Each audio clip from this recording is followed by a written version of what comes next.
Mhm. Okay. Hello, my name is Lamia, and I will kind of be the host for today. So, this podcast was created in response to a university project on how we can make Birmingham more inclusive, and we chose an intersectional topic of religion and sex, which was Muslim women. The purpose of this podcast and YouTube channel is to highlight the different experiences of Muslim women and their opinions on how to better accommodate Muslim women into a multitude of places, as well as increase the media presence of Muslims and showcase our diversity in both experience, belief, and practice. I will let my partner Oliver Busala introduce herself. Hello, my name is Oluwa Busola. I'm a team member on this project, and we hope that we can gather enough information that facilitates conversations that can enable the inclusion of Muslim women and girls in society. So I'll leave it on to the host. And I would like to introduce our guest for today, Sumaiyah. Please introduce yourself and what you do. Hi, my name is Sumaiyah, and I'm a PhD student at the University of Birmingham within the law school. And my research focuses on Muslim women's spirituality and how the law can have a better understanding of spirituality in order to protect Muslim women in the workplace and in wider society.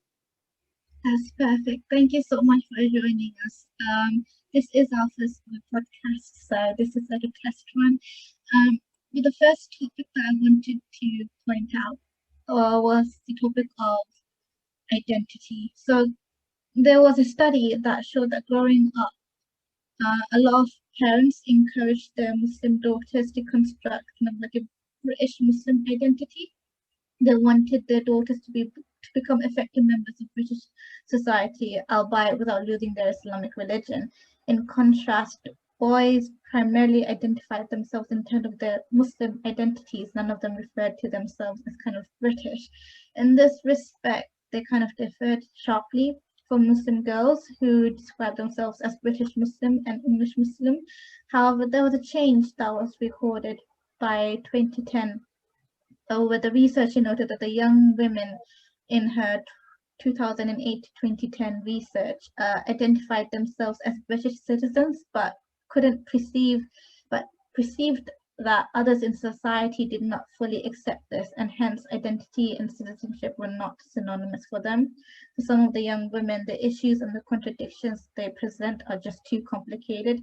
In a bid to kind of reconcile these tensions, the answer is to distill their choices to an essential to like I would say I was Muslim, and I wouldn't say I was Pakistani Muslim or a Kashmiri Muslim or a British Muslim. It was too complicated.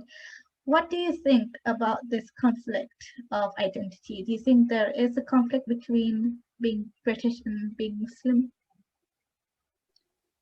That's a really interesting question, and one that I kind of understand. I can understand why there's a difference perhaps between Muslim girls and Muslim boys. I think firstly that Muslim women are so much more visible than Muslim men by virtue mainly of the way that we dress.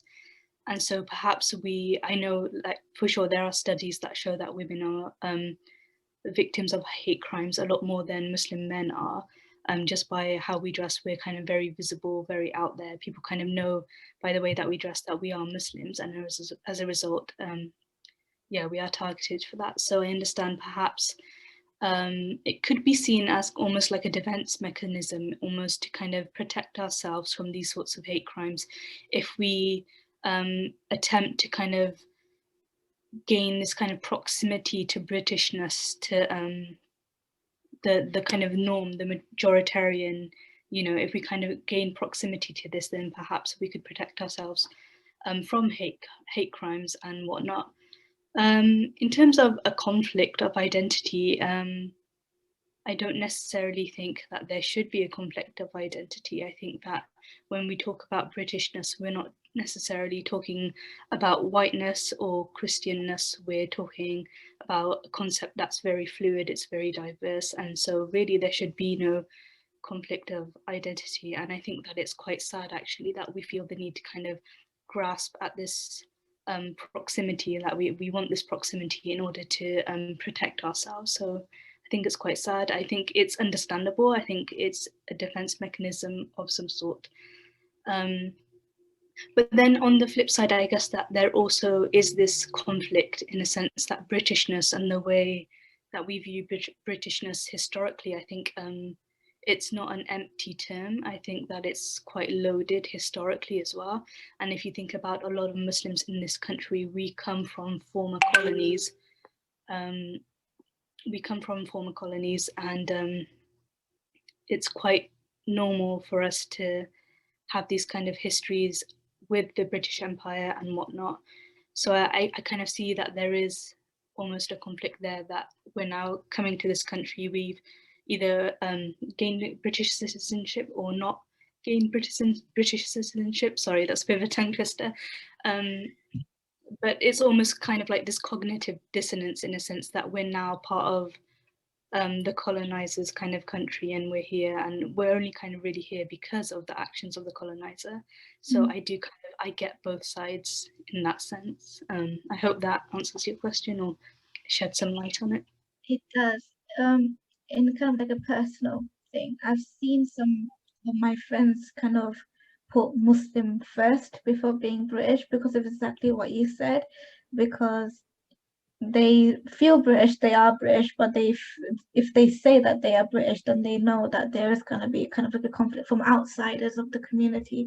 I say outsiders, and you can already tell just how much divide that there is. So yeah, that's a really interesting topic of how people identify themselves. Oluwabusola is kind of someone that isn't Muslim but also isn't British. How do you feel this? What do you think about this topic in general, about identity and Britishness? For me, I think that there is a way storytelling, how narrative shape identity. So the way that a particular section of society is often presented, it would kind of shape how people perceive that segment of society and how they eventually identify themselves. So I think it's, for me, it's more of a narrative construction issue. So and for me, not being a Muslim person, one of the first things I've noticed about the narrative construction when it comes to Muslim women is there is always a negative stereotype that try to construct Muslim women to be oppressed. Like, and over, I keep seeing the narrative in the media, in activism, because I have a background in non-profit space, and then oftentimes in advocacy and activism, you see people say we're trying to save Muslim women and girls, and I never understood what they mean by saying they're trying to save them. I never really understood it, because I don't think that people should be perceived as oppressed because of how they dress or how they decide to identify themselves. And moving to Britishness, I think it also relates to even my own identity as a Black person from Africa. When people see me in the British sense, there is a perception that is, and I think it's because over and over and over again, my identity has been shaped by media. So when people see, whether they know of my experience, I mean, people ask me questions like, is there electricity in my country? Is there internet in my country? It's one of those things. It's because when the media portray Africa, they portray the underdeveloped part. So I think it's a thing that we need to reconstruct storytelling. Perfect. And this is what this podcast is all about, reconstructing what people see of us. The second thing I want to go into is about multiculturalism. So David Cameron famously said that multiculturalism has failed in Britain.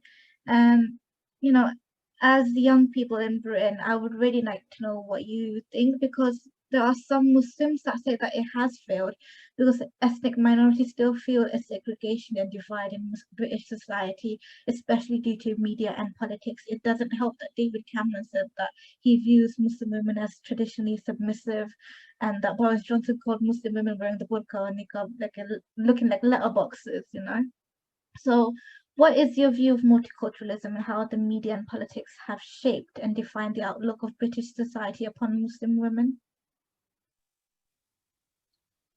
Thank you. Wow, that's a really good question.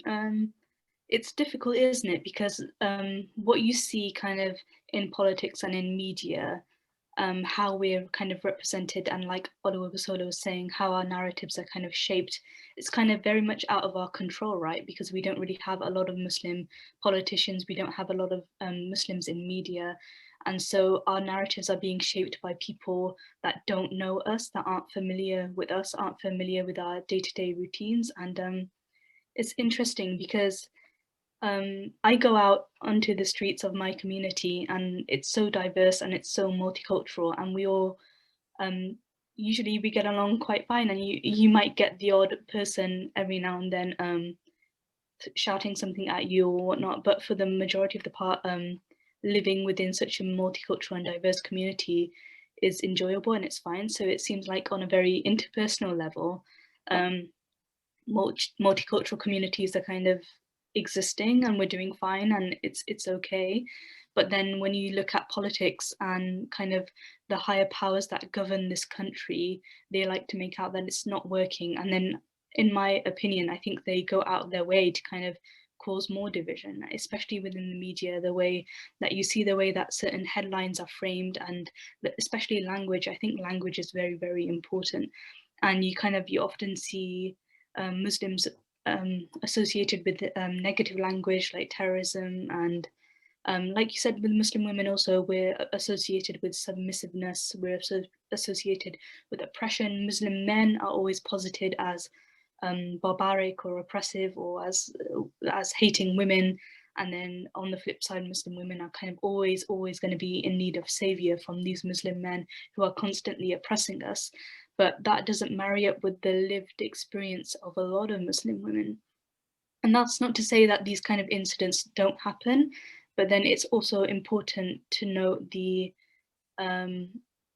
overemphasis and the focus. It's almost as if misogyny and patriarchy is kind of exclusively the domain of the Muslim community, when that's not the case. But according to the media, it really is. Just they like to shine light on the Muslim community and all of our toxic problems. And don't get me wrong, I think that there are a lot of gender inequalities within our own communities, but I think it's interesting then how Islamophobia at the structural level and at the political level then makes it more difficult for us within our own communities to tackle gender injustices, because then we feel if we call out, say, domestic abuse within our own communities, if we call out gender inequalities within our own communities, then sometimes we feel like we're giving ammo to the papers or the Islamophobes. So it's difficult. It puts us in a tricky position. I think someone once described it as Muslim women being in between a rock and a hard place. So it's like we're damned if we do, damned if we don't. Yeah, that's what I have to say about that. Because I remember there are certain things that Muslim women are kind of like in the middle of. It's as if we're perpetually always in need of saving, but we're also kind of like the oppressors in kind of like a way, because we are Muslim, because of our identity, we are also the oppressors. I mean, I also kind of agree with you. It's kind of like damned if we did, damned if we don't, because whether we agree with one side or the other, there's always someone that's always gonna come up and be like, oh, so this is why the other side is bad. So it's kind of as if our place in society is always constantly like we're walking a tightrope.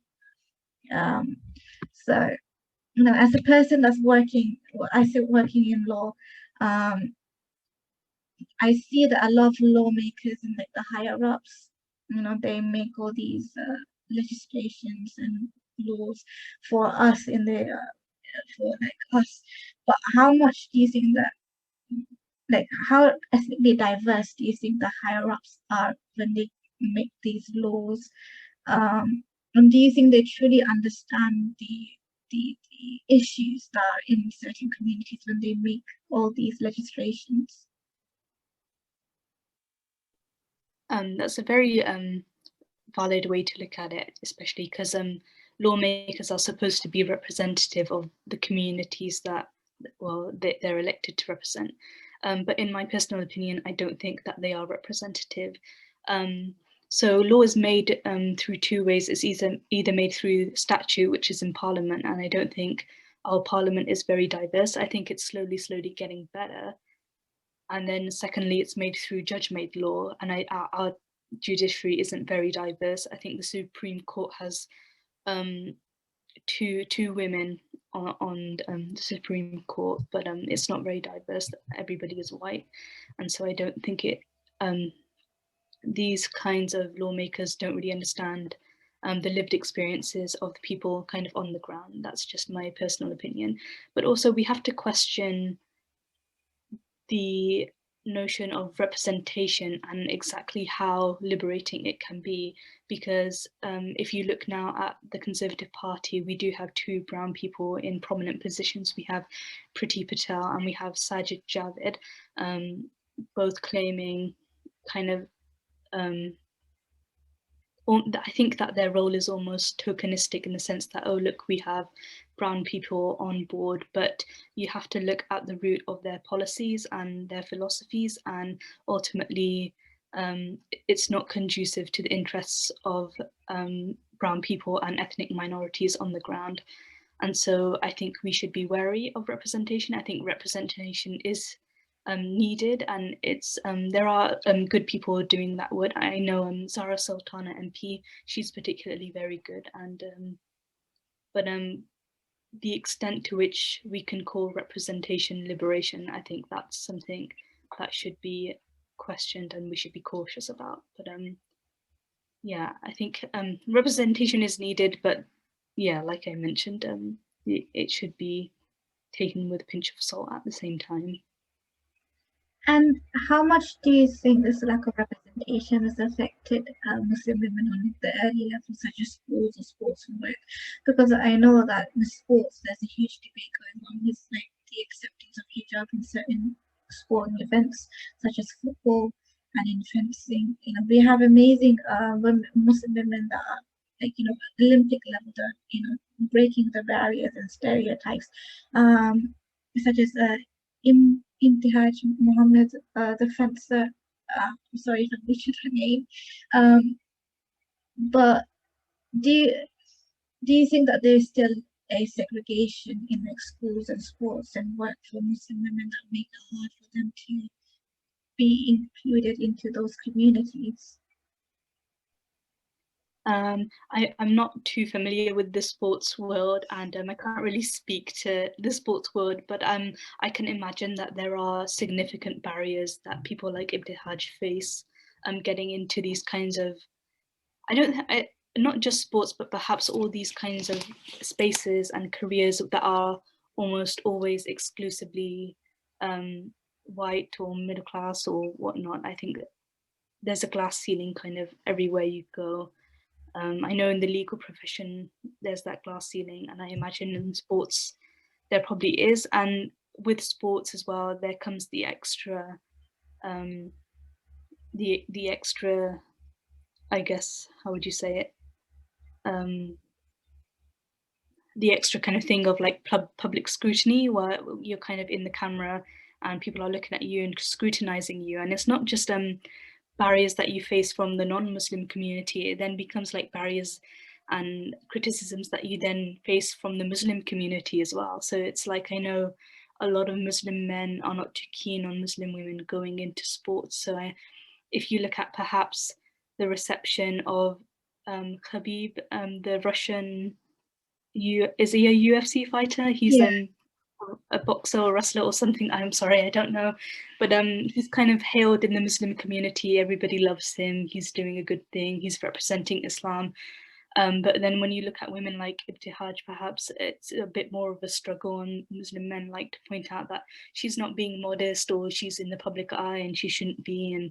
And there's all those kind of, in my opinion, quite petty criticisms. There is this kind of double standard, I think. I think gender should be taken into account, because for Muslim men, it's not the same kind of experience. There is this kind of double standard. But yeah, I think that's what I have to say about that. So I want to go into my last point before we can conclude everything with kind of like a final statement. And the last point is about media. So we live in a very Western, Western-centric society, where I'm sure we've watched a lot of Hollywood movies and like British TV. And when you think about the Muslim women that you've seen in such media, it almost kind of takes effort to kind of name them because we're almost invisible. And even if we are kind of visible, it's only when we're kind of like a token, kind of like, oh, we need to save her, or like her family's kind of oppressing her, we need to save her. And one of the things that I can think about is Hala. I don't know if you've ever heard of the movie Hala, those of you, um, but it's about a young American Muslim girl that's growing up, and kind of halfway through some the movie kind of portrays her as being sexually regressive, and she needs to be freed sexually to the point that she runs away with a man, leaves behind her family, and takes off her hijab. And one of the in the Muslim world, this movie got a lot of criticism for the way they portrayed a Western Muslim woman, because it just wasn't representative at all of what we've gone through and what we want to achieve.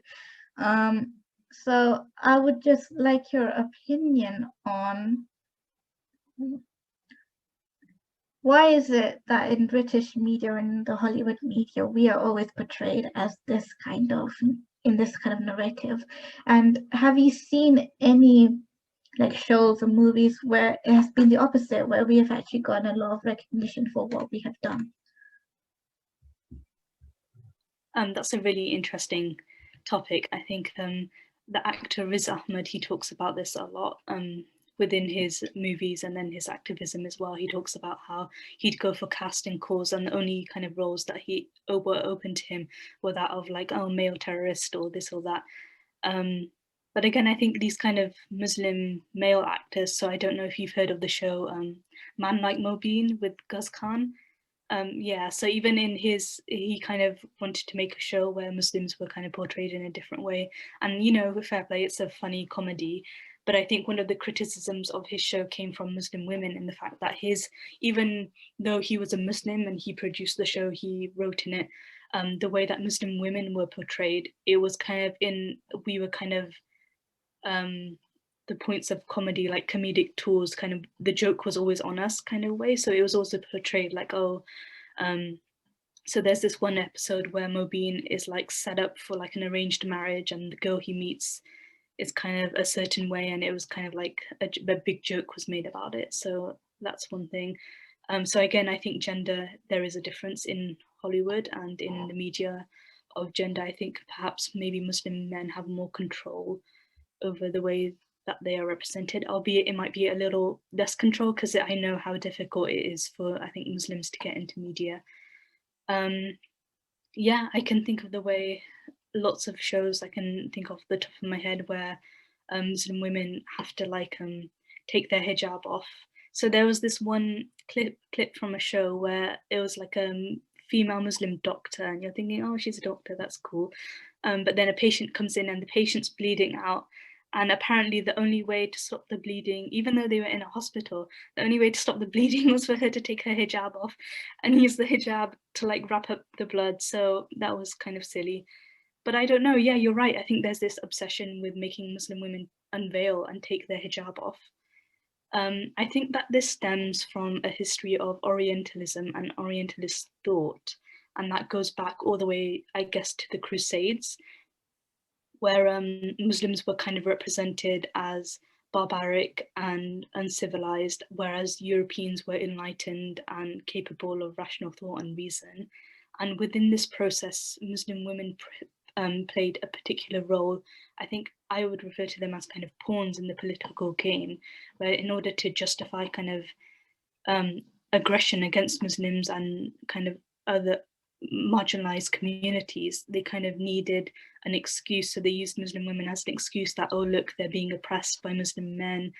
and they're in need of savior. So I think all of that history is kind of permeated its way through to modern day, and so it's kind of had that kind of knock-on effect, I guess. But you're right, I think there is this kind of obsession with making Muslim women undress on screen and also in real life. I think there's that famous picture of a Muslim woman in a burkini on a French beach and the policeman's there with a gun kind of forcing her to undress. It's very sad. I think Muslims taking control over our own representation is incredibly important. I think we need more kind of Muslim owned production. I don't know what you call it, I'm not familiar with Hollywood, but like production studios, I guess. I think that's really important. Maybe more Muslim writers in the room, because I think there was another clip of another show where a Muslim girl was praying, and like she does her takbir Allahu Akbar and she's talking, and while she's praying she's like having a conversation with another person in the room, and she's like going up and down but she's not doing the right movements. And you know, like any Muslim knows that when you're praying you can't have a conversation with someone else, you have to focus on the prayer. It was quite funny to watch. It was really silly, but just having a Muslim writer in the room would have remedied that really tone deaf kind of portrayal of Muslims. So I think representation is important in that sense. We do need more authentic, more personal representations. And in terms of something that was good, I'm not particularly familiar with this, but there's that Miss Marvel. I think is the first Muslim woman superhero in the comics and whatnot. And I think I have a cousin who reads the comics, but apparently they handle her life quite well. I think she's of a Pakistani background, but there was this one time in the storyline something went wrong and she didn't know where to turn, but she went to the mosque to pray, and I think she went to her dad and spoke to her dad, and I think that's quite refreshing to kind of put the Muslim back in Muslim women. Like, yes, we wear hijab and we're different, and in this day and age I think there are more kind of consumer desires for diversity and across the board. So sometimes people just pander to that and they say, look, here's a brown person, we don't need to present them authentically, their existence on the screen should be enough for you. But in the sense that she was portrayed as a Muslim, as someone who believes in God, and so when things went wrong, her character went to the mosque to pray. Like, that was really touching for me. And also, like, her representation with her parents wasn't portrayed as like, oh, they're holding me back from being a superhero, or they're holding me back from living my best life. You know, she had a very healthy relationship with her parents and could go to them when she was going through a bit of a crisis. So I think that was refreshing.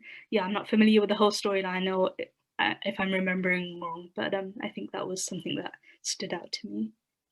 But And yeah. now for kind of like the ending, you said that you're doing a PhD in law and spirituality and how to include spirituality into the law.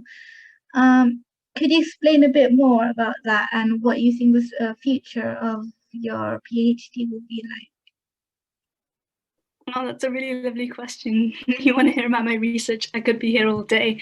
But no, I'll try to sum it up for you. I think the way that courts kind of currently understand religion is done in a very Eurocentric way, in terms of religion is kind of seen as this interior, internal, private thing. And then when you go out into public, you kind of have to keep your religion to the side. But that's not how Islam understands spirituality, right? It's kind of this total holistic thing that kind of permeates every aspect of your life, right? And so there are these cases where Muslim women are told they can't wear the hijab in the workplace, and they were literally told you have to leave your hijab at the door of your workplace, but that's not how it works. So I think kind of the law and the courts, and I think mainstream discourse on Muslim women kind of misunderstands our spirituality. It misunderstands why we dress the way that we do. And I think a huge part of that is actually down to media and representation.